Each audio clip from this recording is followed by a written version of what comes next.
Здравствуйте, дорогие ребята! Помните ли вы, какую сказку мы читали в прошлый раз с вами? Да. Острый зуб. Острый зуб. Но мы до конца ее не прочли, верно? Да. А на чем мы остановились? Кто-нибудь помнит?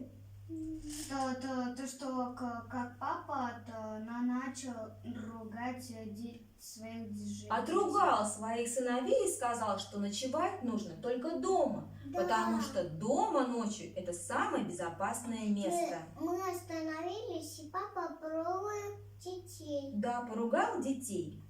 Мы слушали его, опустив головы, а на следующую же ночь нам пришлось убедиться, что папа совершенно прав.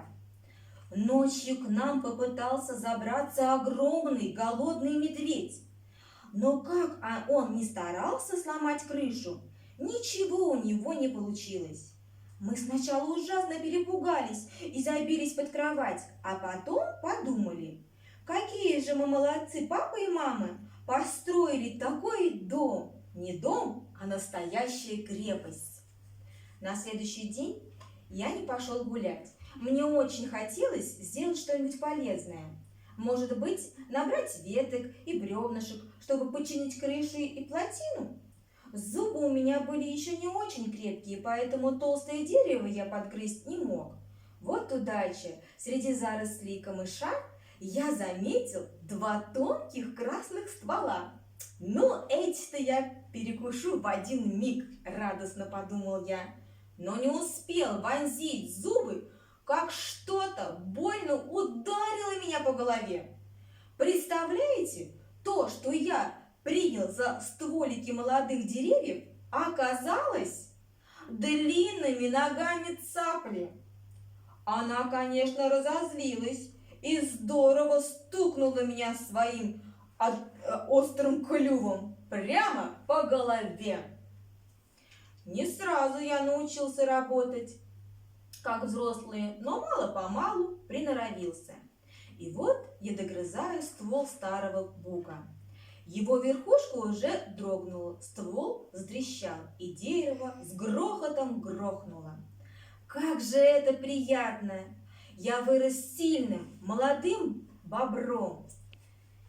Дело шло к осени, когда папа сказал мне, что я должен своими лапами поставить отдельный домик. Ведь в нашем домике старом скоро появится много новых братишек и сестренок. На следующее утро я встал пораньше и отправился в лес, чтобы заготовить строительные материалы для нового дома.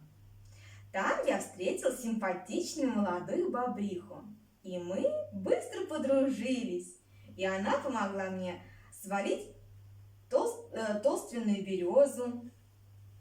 Вместе мы стаскали бревна, палки и ветки, и вскоре дом был готов. Наш новый дом, мой и моей подруги. Уже совсем скоро придет зима. Снег укроет поля своими белым покрывалом, а в нашем домике тепло, пахнет деревом, и только изредка доносится далекий вой волков, которые рыщут по лесу в поисках пищи. Пруд скоро замерзнет, и тогда до нас не смогут добраться даже охотники. Так мы и будем жить здесь, дожидаться весны, а она принесет нам целый выводок маленьких бобрят и, конечно, множество новых интересных приключений. Ребята, вам понравилась сказка? Да. До свидания, ребята. Пока-пока.